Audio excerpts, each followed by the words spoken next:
북한이 오늘 새벽 탄도미사일 한 발을 발사했지만 실패했습니다. 북한이 개발 중인 함정 공격용 미사일이라는 분석이 나오고 있습니다.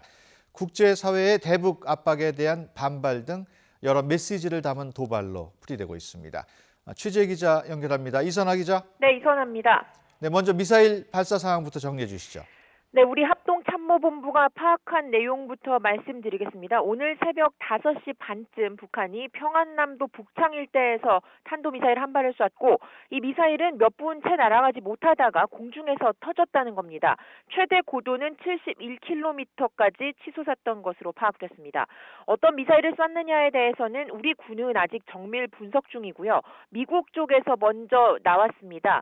앞서 지난 5일과 16일에 발사했다 실패한 걸로 추정되는 신형 중거리 미사일 KN-17로 추정된다고 미국 당국자가 밝혔습니다. 미국은 지난 15일 김일성 105번째 생일 열병식에서 북한이 새로 공개한 미사일 가운데 이 KN-17이 있다고 보고 있는데요.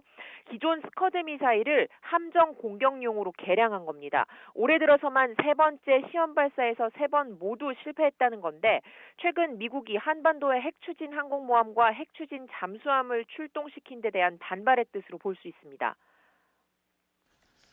네, 오늘 새벽 북핵 문제를 주제로 처음으로 유엔에서 외교장관 회의가 열렸습니다. 미국이 강력한 경고 메시지를 내놨는데 이 점과 연관해서도 볼 수 있겠죠?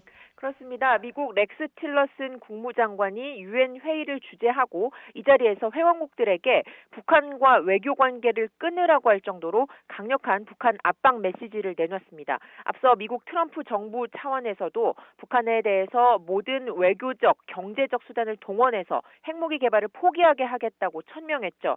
여기에 북한이 이번 미사일 발사로 답했다고 볼 수 있겠습니다. 또 한 가지 눈여겨볼 점은 이 미사일이 몇 분을 날아가다 폭발했다는 건데 일각에서는 발사가 실패한 게 아니라 일부러 폭발시킴으로써 도발 수위를 조절한 게 아니냐는 관측도 나옵니다. 앞서 미국이 북한의 비핵화를 위한 대화 가능성은 열어놨다는 점에서 대형 도발을 자제한 거란 겁니다. 하지만 미국이 내거는 대화의 목표는 북한이 핵탄두 수를 늘리지 않고 핵물질 보유량도 줄이는 거기 때문에 이에 북한이 응할지는 미지수라는 분석이 많습니다. 결국 뜻대로 되지 않을 경우 다시 핵실험이나 대륙간 탄도미사일 시험 발사에 나설 거라는 우려는 여전한 상황입니다. 지금까지 YTN 이선아입니다.